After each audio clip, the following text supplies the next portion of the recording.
se focaliser sur les scanners. Je vais laisser la parole à Manon pour vous présenter rapidement nos solutions.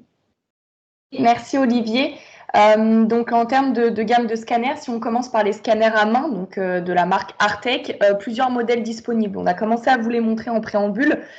Donc on a le Eva ou Eva Light. La différence entre les deux est que le Eva Light ne va pas réussir à capturer la couleur.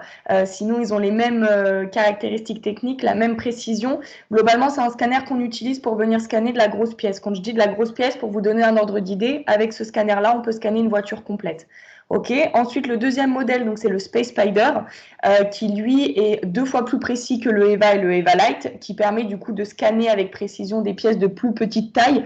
Bien évidemment, on peut très bien imaginer scanner avec un Space Spider une grosse pièce. Voilà, ça va juste demander un petit peu plus de temps. Voilà, c'est juste pour gagner en précision. Et enfin, le nouveau, donc le Léo, qui est 100% autonome et sans fil. Donc, vous avez un écran intégré directement sur le scanner. Michael nous le montrera un petit peu plus tard. Et vous avez une batterie également intégrée. Et enfin, dans la gamme Artec, vous avez le Ray qui, lui, marche par hémisphère et qui permet de modéliser des très grandes surfaces, donc des bâtiments, des immeubles, etc. Donc ça, c'est pour la gamme Artec. À titre d'information, c'est des fabricants internationaux. Le siège social est basé au Luxembourg et ça fait depuis 2009 qu'ils existent sur le marché des scanners 3D. Autre gamme chez nous, donc ce sont des scanners fixes cette fois-ci avec la marque Solutionix qui encore une fois est présent mondialement. Donc avec ces scanners-là, on va pouvoir plutôt faire de la rétroconception, encore une fois, de la métrologie, mais on va avoir un petit peu plus de précision. Donc, 3 modèles phares chez Solutionix, le C500 qu'on verra tout à l'heure dans notre showroom, qui possède un plateau tournant, qui est le modèle le plus grand de chez Solutionix, et ensuite la gamme D, donc avec le D500 et le D700, qui sont des petits scanners fixes, voilà, pour tout ce qui va être bijouterie, joaillerie ou pièces extrêmement petites et précises. Donc, si je reviens un petit peu sur les scanners 3D Artec, donc en termes d'utilisation, vous allez avoir une partie live pour mieux comprendre. Là, on est un petit peu dans la théorie. Donc, globalement, que ce soit avec le Eva, le Léo ou le Space Spider, c'est assez simple d'utilisation. Premièrement, c'est les seuls scanners sur le marché où on n'a pas besoin de venir gommeter nos pièces, d'accord? Donc, on n'a pas besoin de venir mettre des cibles sur nos pièces. En soi, le seul pré-traitement qu'on pourrait imaginer sur nos pièces, c'est quand on a des pièces, notamment dans le secteur industriel, qui sont très brillantes et très réfléchissantes. À ce moment-là, il faudra utiliser une petite bombe matifiante. Mais voilà, ça reste quand même de la manipulation assez légère.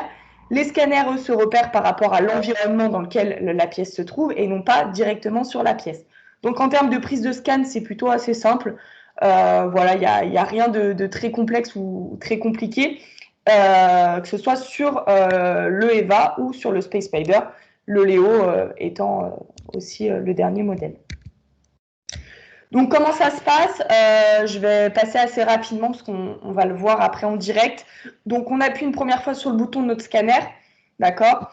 Ça va s'afficher à l'écran ce qu'on est en train de scanner, ou alors sur le Léo directement sur l'écran qui se trouve sur le scanner. Donc, c'est assez rapide, Michael va vous montrer. On scanne l'ensemble de notre pièce et ensuite, on vient la post-traiter pour récupérer notre fichier 3D. Bien, merci Manon. On va donc repasser la main à Michael Bonneau qui va nous faire une présentation en direct live. Je tiens aussi à insister sur Artec, donc les produits qu'on va vous présenter là tout de suite. C'est quand même l'inventeur de la lumière structurée, d'accord, qui nous permet justement de scanner des éléments sans avoir cette obligation de positionner des gommettes et des repères pour le scan. Je te laisse reprendre la main, Michael. Alors, bonjour à tous. Je vous montre ça tout de suite. Voilà, donc la démonstration que je vais vous faire tout de suite, elle va se faire en 2 temps. Je vais commencer déjà par vous montrer la partie acquisition avec le scanner, donc avec le Léo que vous avez ici, qu'on va venir manipuler. Donc vous voyez la première chose, donc au niveau des manipulations, comme lui, le Léo est complètement autonome, donc fonctionnement sur batterie, toute la partie informatique intégrée. Donc vous avez un écran tactile ici pour naviguer dans les différents menus. Et puis constater au fur et à mesure, suivre vos résultats, etc. Ce que vous avez à l'écran ici sur la partie droite dans la fenêtre, vous allez voir que je peux en fait déporter l'écran du Léo sur mon navigateur, ce qui va vous permettre de suivre en temps réel, d'une part sur la webcam, la manipulation que je suis en train de faire au niveau de l'acquisition et le retour directement que j'ai à l'écran du Léo sur la partie droite de l'écran. Donc ici, par exemple, si je démarre un nouveau projet, voir sur la partie, voilà, à droite sur l'écran, le retour directement de ce que j'ai à l'écran. Donc ici, par exemple, je vais scanner plusieurs exemples rapidement pour vous montrer un peu les faisabilités. Et puis on verra dans un deuxième temps la partie post-traitement. Donc par exemple, premier exemple ici, j'ai un diable, tout simplement, donc un objet mécano-soudure assez représentatif de ce qu'on est capable de scanner ici sur de la pièce mécanique. Donc, vous voyez que j'ai directement un retour à l'écran du résultat, donc du diable que je suis en train de scanner.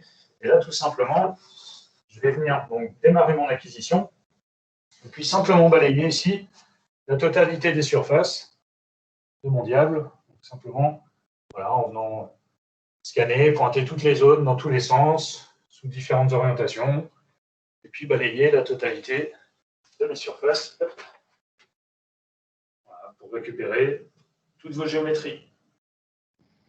Point très important que je rajouterai, Mika, là on le voit très bien, on scanne en fait dans l'environnement de l'objet. Hein.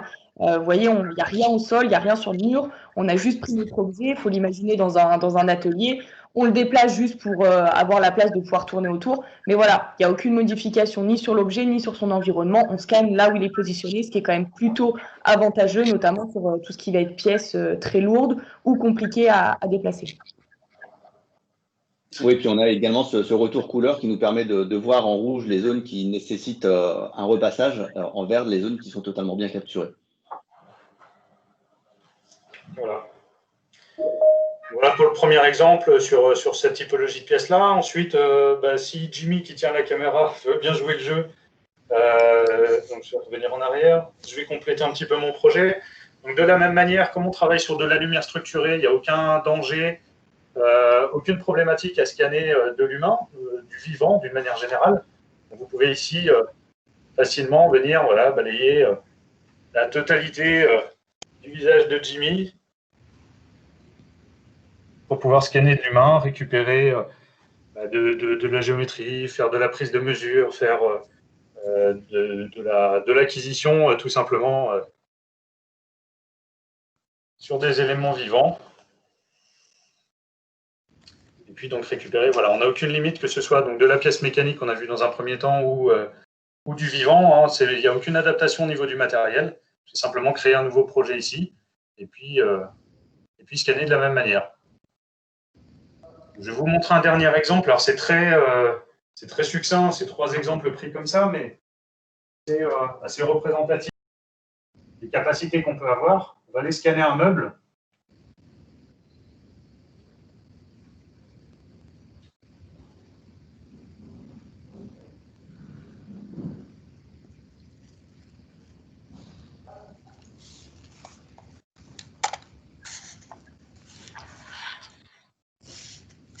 Encore une fois, si vous avez des questions, n'hésitez pas à utiliser les chats.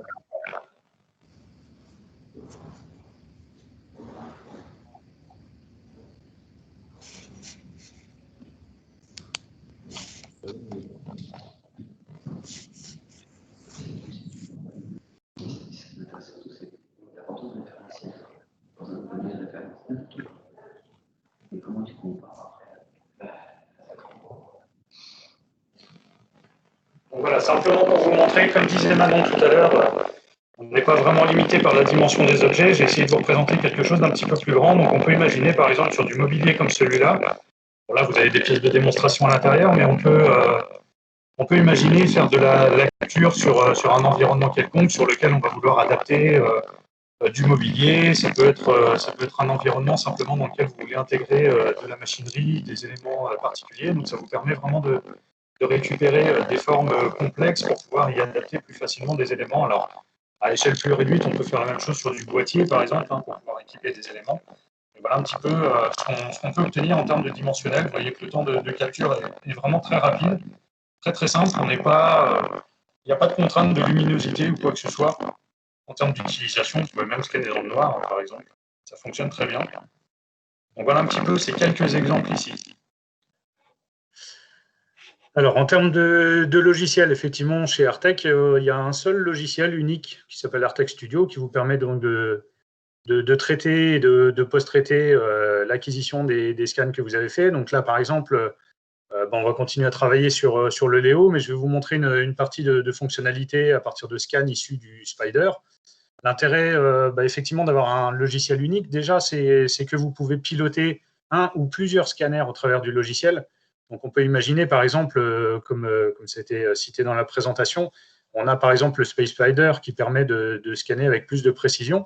Vous pouvez très bien combiner deux scanners, c'est-à-dire scanner par exemple le meuble que je viens de scanner avec le Léo, et puis venir apporter des détails spécifiques avec le Spider pour compléter en fait votre scan, avoir quelque chose d'assez rapide et entre guillemets grossier avec le Léo, et puis apporter beaucoup plus de finesse et de précision avec le Spider sur un seul et même projet.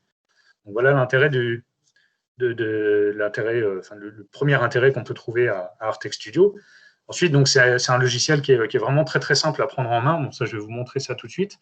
Les algorithmes sont vraiment faits pour faciliter le travail et automatiser un maximum le post-traitement.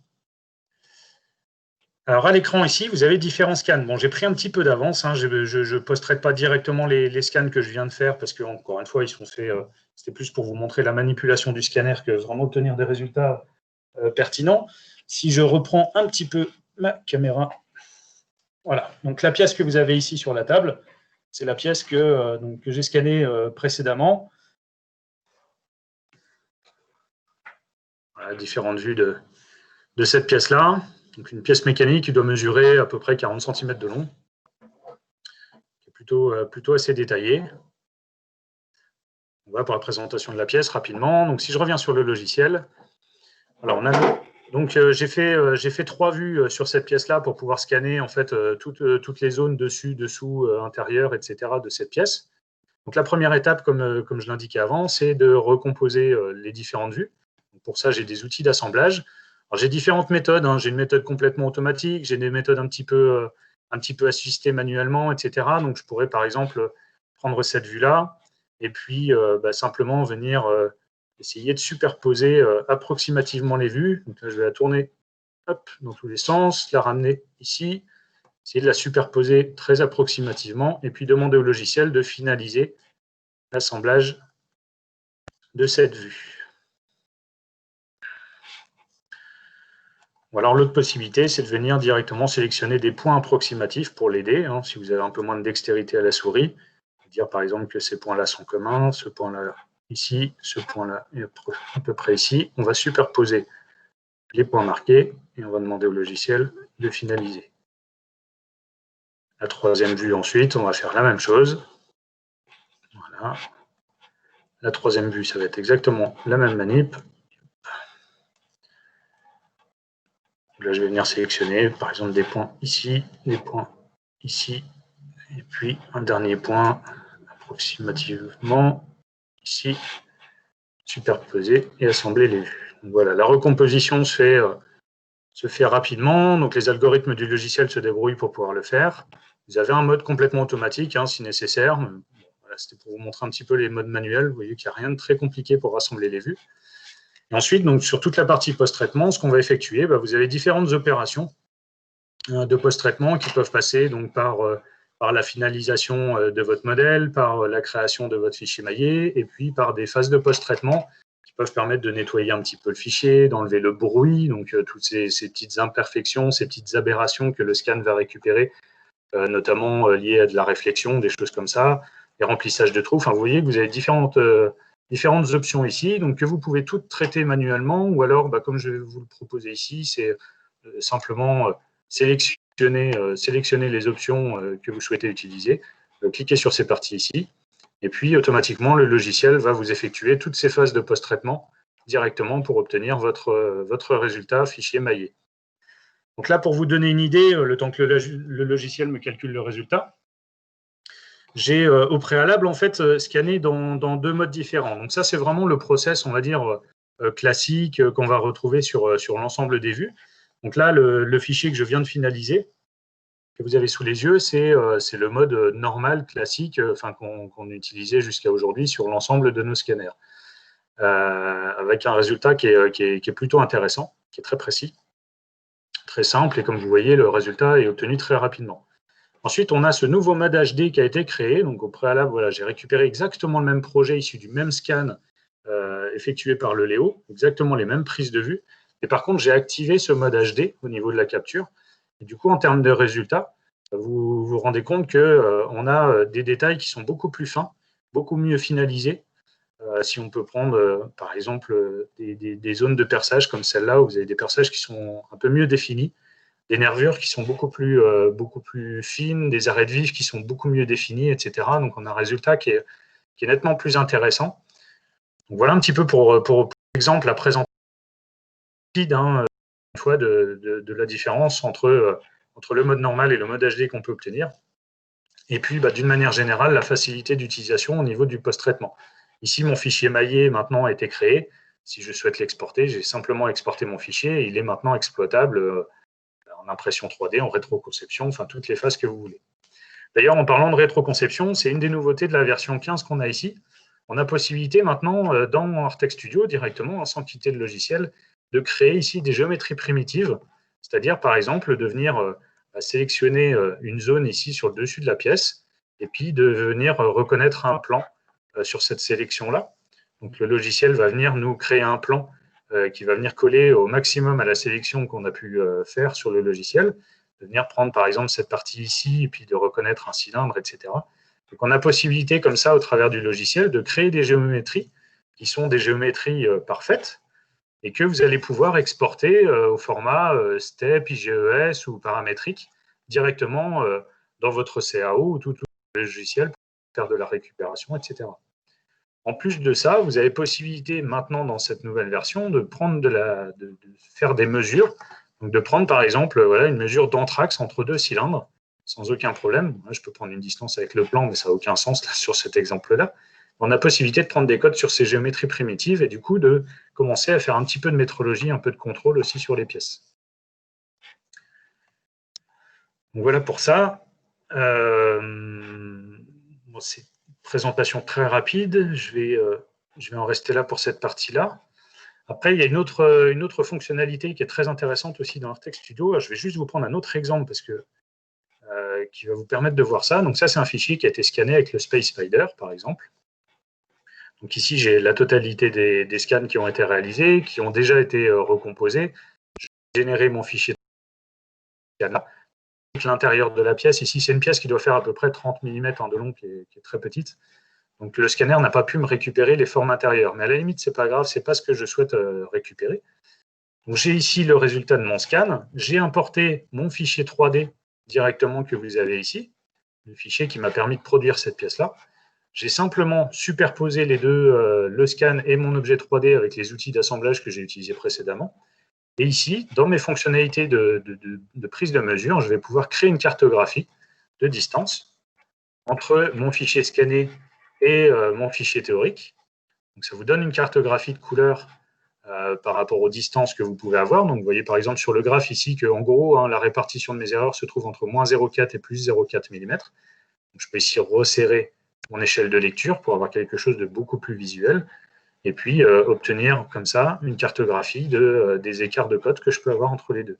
Et vous voyez que simplement en passant le pointeur de la souris sur mon objet, je peux en tout point obtenir la cote de distance entre mes deux modèles, de savoir exactement où sont mes écarts.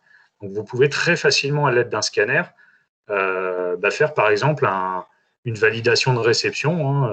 Vous produisez des pièces ou vous faites de l'assemblage, vous avez une pièce issue de fonderie par exemple, vous avez besoin de la contrôler avant de la mettre en fabrication ou en assemblage, et vous pouvez facilement venir faire une cartographie ici, commenter par exemple ici des zones problématiques de votre projet, et puis créer comme ça un petit rapport de contrôle sur l'ensemble de vos objets.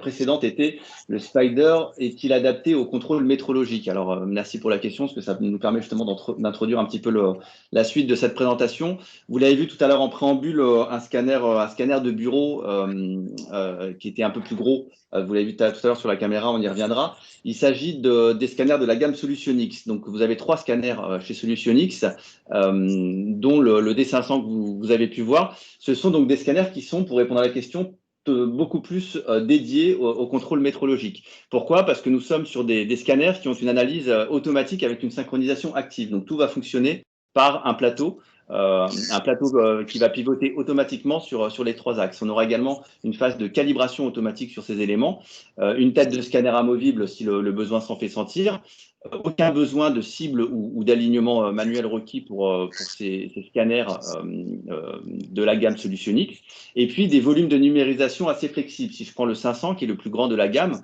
on va pouvoir scanner des éléments d'à peu près 9 cm jusqu'à 50 cm. Comment? Parce qu'on va pouvoir changer justement les optiques qui sont sur la tête de ce scanner que vous apercevez. Donc, l'utilisation est donc extrêmement simple et c'est du coup extrêmement rapide d'avoir à scanner. Encore une fois, pour rebondir sur la question, je pourrais faire du contrôle métrologique avec mon Spider, mais vous l'avez compris, c'est un scanner à main. Donc, ce sera à moi de bien vérifier les zones qui ont été scannées tout parti. Sur le slide suivant, vous pouvez voir également que la partie software du SolutionX va nous permettre de récupérer aussi bien les nuages de points que la cartographie des textures ou de couleurs, et va nous permettre également de combler des zones qui auraient été un petit peu moins bien prises. Donc, c'est vraiment une solution totalement adaptée pour du contrôle qualité, pour de la rétroconception, donc de l'ingénierie inverse. Voilà, si ça peut répondre à la question. Et encore une fois, on vous montrera le scanner à la fin de cette présentation. Je vais laisser la parole à Manon pour nous expliquer un petit peu ce que font nos clients avec ces scanners. Oui, donc l'idée, c'est de vous présenter aujourd'hui plusieurs clients différents dans différents domaines d'activité et qui utilisent chacun un cas d'application bien spécifique avec les scanners. Donc, on commence avec la société Initial, que vous devez normalement connaître, qui est un gros sous-traitant et prototypiste français basé à Annecy dans le 74. Donc, eux, ils ont fait l'acquisition d'un scanner Artec EVA, voilà, pour tout ce qui va être sous-traitance chez les industriels sur la région. Donc là, on a un cas précis à l'écran.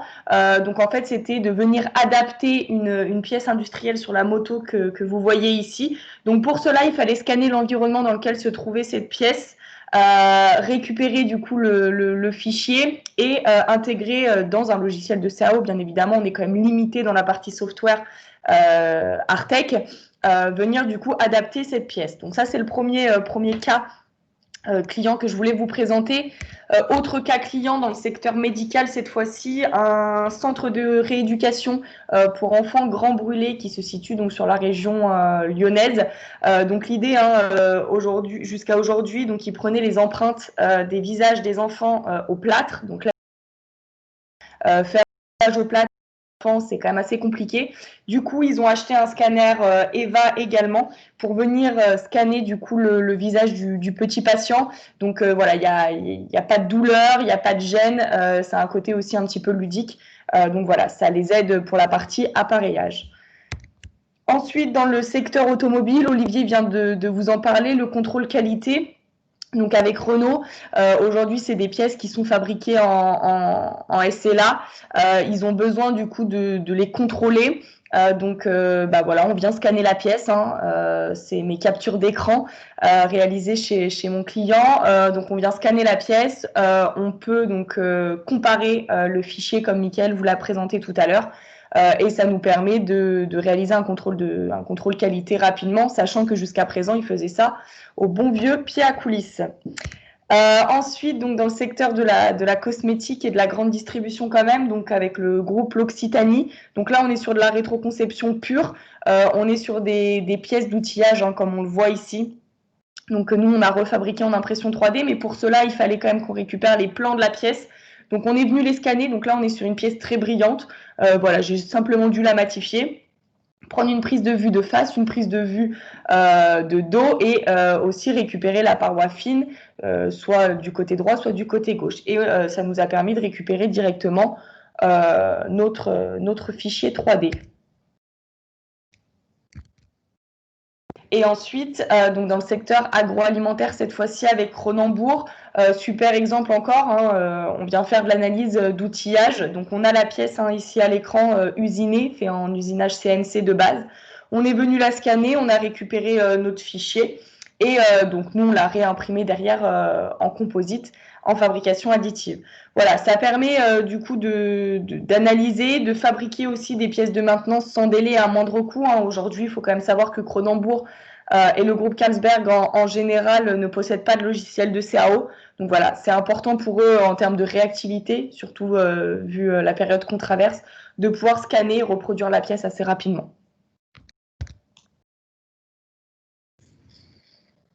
Alors après, on est bien conscient que c'est pas comme ça en 30 minutes que vous allez vous faire une idée sur le modèle qui vous conviendrait, sa rentabilité ou pas, etc. Donc c'est pour ça qu'on est là derrière cas par cas pour voir avec vous la faisabilité ou pas, soit chez vous si c'est un projet relativement urgent et qu'il faut venir faire un test, soit chez nous si on peut pas se déplacer ou que l'élément nécessite notamment un matériel de la gamme Solutionix qui n'est pas forcément un matériel déplaçable.